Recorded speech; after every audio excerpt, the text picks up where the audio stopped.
हर खबर पर होगी आपकी पकड़। डाउनलोड कीजिए ABP live app. So the first set of questions are on the Vande Bharat mission.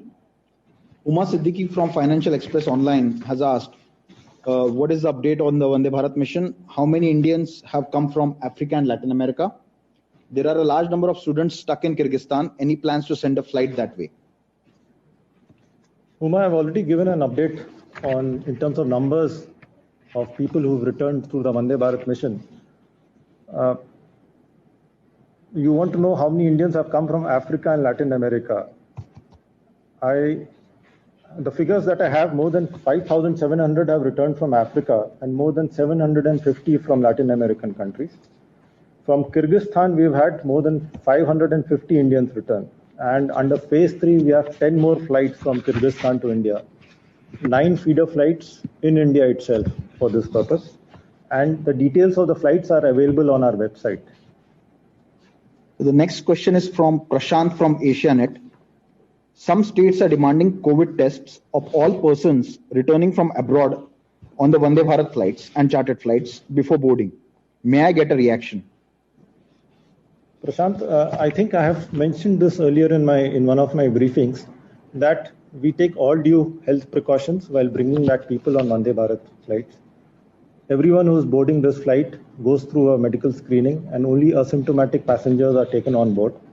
And before embarkation, during the flight and after disembarkation, all health protocols are followed.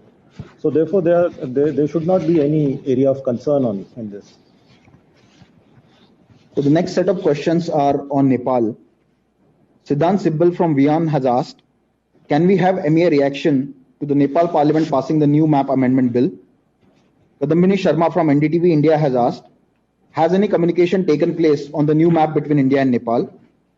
Madhurendra from News Nation has asked, Nepal के नए नक्शे पर भारत की प्रतिक्रिया पे नेपाल ने क्या जवाब दिया है? क्या डिप्लोमेटिक रूट से यह मामला किसी निष्कर्ष की ओर जाता हुआ दिखाई देता है? भारत नेपाल के इस अनुचित कदम पर आगे क्या कार्रवाई करना चाहेगा? Abhishek Jha from DD News has asked, with a new map endorsed by Nepali Parliament, will it change the status quo in bilateral relationship with Nepal? Parul Chandra from the Strategic News Global has asked, now that Nepal has passed the Constitution Amendment Bill to change its map on its national emblem, does this close the doors for talks in the immediate future with its government? Mr. Suresh from Kantipur Press, Nepal has asked, when Nepal and India are going to sit for talk on the border issues? See, on this issue, I've already made our position clear. Responding to a media query on 13th of June, we had said that we have noted the developments when the House of Representatives of Nepal had passed the Constitutional Amendment Bill. So we have already made our position clear on this, and I don't think I have anything further to add. So the next topic is on China. We have received a number of questions on China, and it will not be possible for me to read them all out.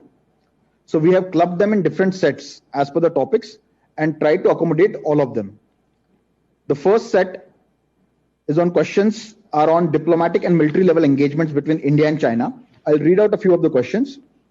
Shinjoy Chaudhary from Times Now has asked, are meetings between Indian and Chinese diplomats being planned? Can we have some details about when and where and at what level? Siddhant Sibbal from Vion has asked, are both sides in touch with each other? If yes, how on the diplomatic front? Have we summoned the Chinese envoy? Aishwarya from AFP has asked, what is the current status of talks between India and China? Has there been any response from the Chinese authorities on our last night's response to their claims on the Galvan Valley? Sheila Bhatt from Reddit.com has asked, when was the first diplomatic contact established after the Chinese intrusion in May? Why it failed to yield results? Others including Devdeep from Shanghai Shinbun, Neeraj from News 18 India, Madhurendra from News Nation, Athar Khan from Times Now have asked questions similar on this topic. The second set of questions on China, Maha Siddiqui from CNN News 18 has asked, there are some reports that not all Indian soldiers are accounted for yet since the 15 June violent face-off. Is this correct? Similar questions have been asked by Sanjay Rai from Aaj Daily, Neeraj from News 18 India, and Sridhar Kumaraswamy from Asian Age. The third set of questions on China are on Chinese claims on the Galvan Valley. The questions are: Parul Chandra from Strategic News Global asks, the Chinese have claimed sovereignty over the entire Galvan Valley, while India has described these claims as untenable and exaggerated. Don't such claims mean that China is effectively trying to change the status quo? NB Nair from Sputnik News has asked, India and China held 22 rounds of talks at the level of special representatives on the border issue. What was the understanding so far between both the sides on the LAC in Galvan Valley? Has Beijing gone back on an early understanding, or it is making fresh claims on the Galvan Valley? Abhishek Jha from DD News has asked, did the issue of sovereignty of Galvan Valley come up in the foreign minister level talks? On the same topics, we have questions from Brahm Prakash from Z News and others. The fourth set of questions on China are related to engagement with the international community. They are: Siddhant Sibal asks, how many countries have we briefed on the issue? Mr. Shankar, 22 rounds of talks at the level of special representatives on the border issue. What was the understanding so far between both the sides on the LAC in Galvan Valley? My mother has really Beijing gone wonderful. back on an early understanding, like or it is making fresh claims on the Galvan Valley? Physically, Abhishek Jha from DD News has asked, more did the issue of sovereignty of Galvan Valley come up in the foreign minister level? Kadambini Sharma from NDTV India has asked, have the envoys of any other countries been briefed on the LAC situation? Ranjit Kumar from Rakshak News is asking, international community has issued a call for peaceful resolution on the situation on border in eastern Ladakh. Is India engaging with important partners? The next set of questions on China are on what the government is planning to do. They are on these lines. Manas from PTI is asking, the PM delivered a very strong message to China that India will give a befitting reply if instigated. What are the options India is mulling if Chinese troops do not vacate Indian areas in Pangong Tso and Galwan? Manas has also asked, is India mulling any economic measures against China or Chinese companies, as the External Affairs Minister clearly said that the Galvan clash will have impact on bilateral ties? Shankar Kumar from India versus Disinformation is asked, how many foreign companies currently operating from China have evinced their interest to ship their business to India, and what facilities are they going to get from the country? Parikshit Luthra from CNBC TV 18 has asked, has China's actions put its reliability as a supply chain partner in severe doubt? Will this action now lead to greater scrutiny of all Chinese investments and working of Chinese companies in India? The last set of questions on China are seeking details of the incident and the present situation at the LAC. These are Madhurendra from News Nation has asked, चीन का आरोप है कि भारतीय सैनिक उसके इलाके में घुसे और चीन गलवान के उस इलाके को अपना बताने लगा है जो भारत का हिस्सा है, भारत के नियंत्रण में है। चीन के इस आरोप का क्या जवाब देना चाहेंगे? Kadambini Sharma from NDTV India has asked, are there any changes visible on ground at the LAC after yesterday's development? Alazar Pal from Reuters has also asked a number of questions on this topic. Thank you, Bhavan. I'll try and give a comprehensive response to all of them. You would have already seen our earlier statement of 16th June and the readout issued yesterday of the phone conversation between EM and the Chinese foreign minister on the recent developments in the western sector of the India-China border. To give you a background, India and China have been discussing through military and diplomatic channels the de-escalation of the situation in the border area in eastern Ladakh. On 6th June 2020, the corps commanders of India and China held a meeting in the Chushul-Moldo region where an agreement was reached on de-escalation and disengagement along the line of actual control. Ground commanders were meeting regularly to implement this consensus throughout last week. While it was our expectation that this would unfold smoothly, the Chinese side departed from the consensus to respect the LAC in the Galvan Valley. On the late evening and night of 15th June 2020, a violent face-off happened when the Chinese side unilaterally attempted to change the status quo there. They took premeditated and planned action that was directly responsible for the resulting violence and casualties suffered by both sides. This could have been avoided had the agreement at the higher level been scrupulously followed by the Chinese side. Given its responsible approach to border management, India is very clear that all activities are always within the Indian side of the LAC. We expect the Chinese side to also confine its activities to its side of the LAC.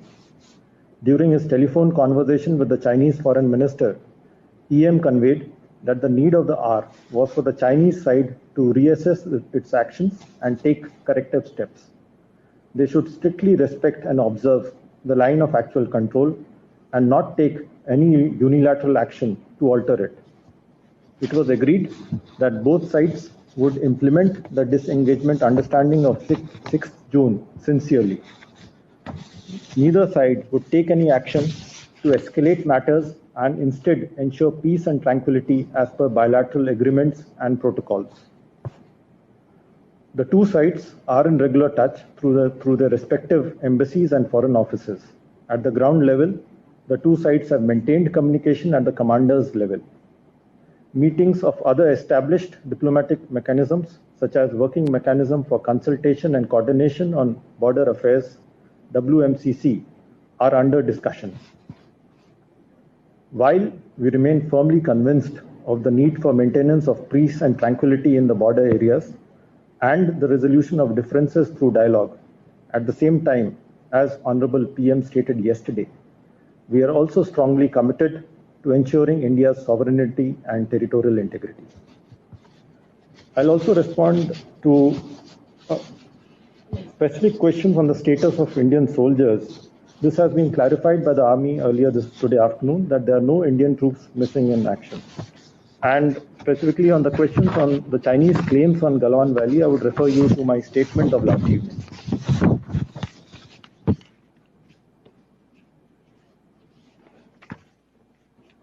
So the next set of questions are on the RIC summit. Siddhant Sibal from WION has asked, will India participate in the RIC summit on 23rd June? Aishwarya from AP has asked, is the RIC meeting still going ahead as planned? There were comments from the Russian side yesterday. Would be grateful for a confirmation from our end as well. Maha Siddiqui from CNN News 18 has asked, is the External Affairs Minister going to participate in the Russia-India-China meeting on 23rd, despite the current standoff with China? Can this trilateral help in creating a conducive atmosphere for resolving matters? Shishir Soni from Haribhumi Samuha has asked, क्या भारत, रूस और चीन के साथ होने वाली बैठक में शामिल होंगे? Abhishek Jha from DD News has asked, has India agreed to the RIC virtual meet on 23rd June proposed by Russia, or are new dates being explored? Abhishek Dhulia from NHK Japan Broadcasting Corporation has asked, sir, whether Foreign Minister will be joining RIC Foreign Ministers meeting scheduled on June 22nd, and could you share some details of the agenda on the meeting? Sridhar Kumaraswamy from Asian Age has asked, can the MEA give us details about Indian participation at the forthcoming RIC meet? See, the Russia-India-China Foreign Ministers meeting is scheduled on 23rd June. Russia is the chair this year. Russia has called for a special session of the RIC meeting to commemorate the 75th anniversary of the victory in the Second World War over Nazism and creation of the United Nations. It will be the first meeting of the RIC foreign ministers which will be taking place through video conferencing. EM will be participating in this meeting. The agenda, as someone has asked, the three ministers are expected to discuss the current situation of the global pandemic and the challenges of global security, financial stability, and RIC cooperation in that context. And this is going to be a trilateral meeting. Pranay Upadhyay from ABP News and Neeraj Kumar from News 18 have asked for an update on the meeting between India and Pakistan on the locust management. I had briefed you last week on the developments in this context. And you would recall that in May 2020, we had taken the initiative to call for intensifying contacts between locust warning organizations of the two countries. And these contacts have been taking place over the last 60 years. We thought it was important in wake of the threat posed by desert locust And we even proposed to Pakistan coordinated locust control operations, and we also proposed that we can facilitate the supply of pesticide for locust control operations. In fact, we have already delivered 20,000 liters of malathion pesticide to Iran for desert locust operations in their territory. As per available information, Pakistan side has refused to join this meeting, and this meeting was proposed to be held today. We find it unfortunate that Pakistan maintains its reticent attitude even when its own people face the threat of food security. And we will continue to coordinate with the FAO in this matter. Are there any further questions, Pawan? So I have some follow-up questions. Yeah. Siddhant from Vion has asked, do we have any update on the extradition of Vijay Mallya? Siddhant, I had briefed you last week during the weekly briefing that in the case of Vijay Mallya, after his application for leave to appeal to the Supreme Court was rejected, we are in touch with the UK side for his early extradition to India. And we have requested the UK side not to consider his asylum request. So there's nothing further in terms of update beyond that. So on China, I have a couple of follow-up questions. Pranay Upadhyay has asked, there is a statement by the Russian Foreign Ministry regarding an Indian-initiated phone call between ambassador in Moscow and the Deputy Foreign Minister of Russia. It also mentions a discussion regarding India-China LAC tensions. Did similar exercise was carried with other strategic partners like US, France, etc.? Did we brief other foreign partners? And Umashankar from NDTV India has asked, विदेश मंत्रियों की phone पर बातचीत को चीन बार बार अपने तरह से पेश किए जा रहा है. वो ऐसा संदेश दे रहा है कि शांतिपूर्ण समाधान की तरफ कदम बढ़ाने की बजाय उसने इस फोन कॉल के मौके का इस्तेमाल धमकाने के लिए किया है. ऐसे में किसी नतीजे की कैसे उम्मीद की जा सकती है? Pranay, I haven't seen those reports, so I won't be able to provide you more information on that. I'll check. Uma, on the telephone conversation between EM and the Chinese foreign minister, you've seen our readout. It is fairly comprehensive and it gives you a sense of that conversation. So I wouldn't like to add anything further to that. Are there any further questions, Pawan?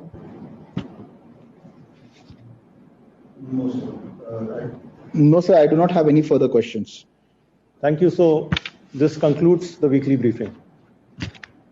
ABP News, आपको रखे आगे.